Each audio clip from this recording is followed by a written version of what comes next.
Welcome back to the Nancy Levin Show. Today, we're going to talk about something that at one point or another, we all experience the moment when life falls apart. It could be a divorce, job loss, burnout, a health diagnosis, or just that gut level knowing that something isn't right. And you cannot keep pretending that it is. And these moments can be disorienting. And when you're in one of them, it's natural to want to do something, anything, to make the pain stop fast.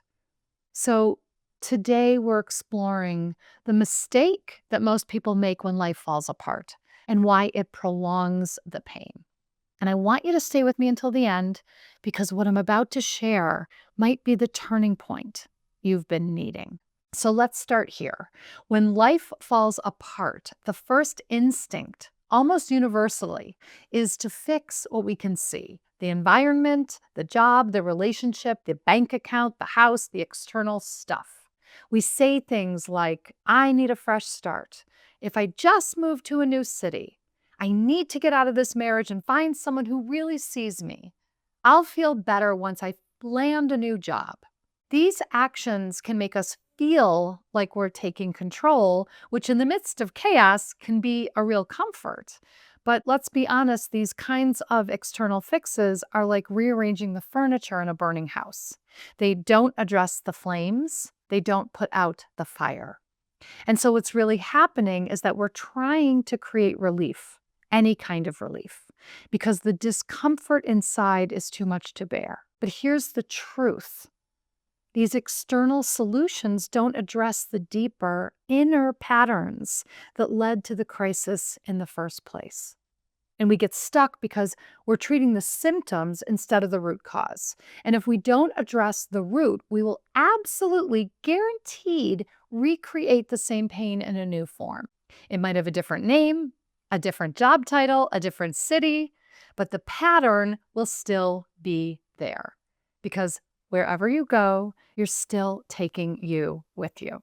So instead of asking yourself, what can I fix around me to feel better? I invite you to ask a different question. What is this crisis trying to show me about myself? Because that one question changes everything. When you stop focusing on the outer world, you begin to turn inward. And that's where the real transformation begins. So now let's talk about what actually causes the crisis. And I'm going to say something that might surprise you. A midlife crisis isn't random. A breakdown isn't just bad luck. It's often the result of a long-standing internal pattern, a pattern of perfectionism, or people-pleasing, or avoidance, or over-responsibility, or ignoring your own deeper needs. And these patterns don't come out of nowhere. We learn them as survival strategies. We often learn them very early in life. They helped us cope. They helped us belong. They helped us stay safe or loved. But over time, they create lives that are out of alignment with who we really are. So let me give you an example. If you have spent decades tying your identity to achievement, then burnout or dissatisfaction isn't the result of a bad job. It's the result of using external success as a way to prove your worth.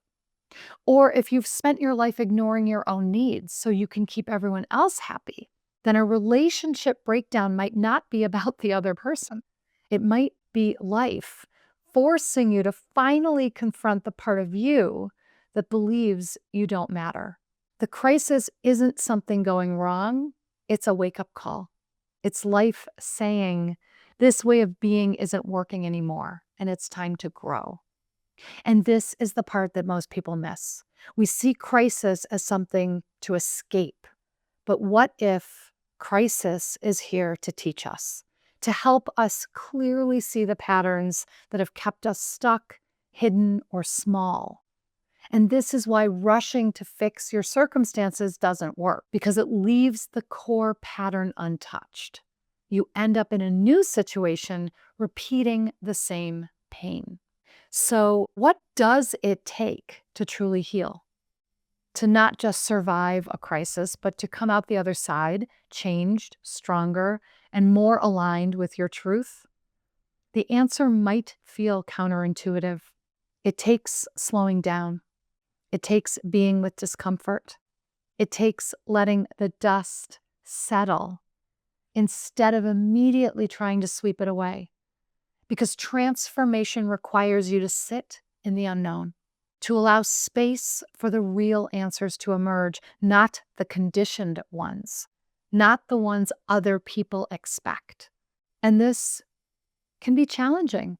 It goes against everything our culture teaches us. We're taught to hustle. We're taught to fix. We're taught to bounce back. But healing doesn't happen at the speed of productivity.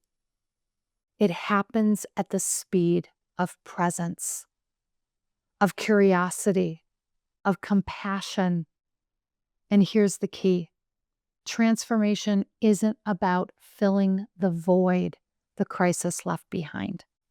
It's about learning to trust yourself enough to sit in that void and listen. Because in that quiet space, you uncover what you actually want, who you actually are, and what honestly truly matters. That is how you rebuild, not by recreating the life you had, but by creating a life that aligns with who you are becoming. So I'm going to leave you with this. If your life feels like it's falling apart right now, if something in you knows that you can't keep living the way you have been, know this. You do not need to be fixed. You are being invited into a deeper, truer version of yourself. But to meet that version, you have to stop trying to rush ahead. You have to be willing to pause and look inward. Instead of asking, when will I arrive at my destination? Start asking, who am I becoming in this process? That's where healing begins. That's how you move from surviving to truly living.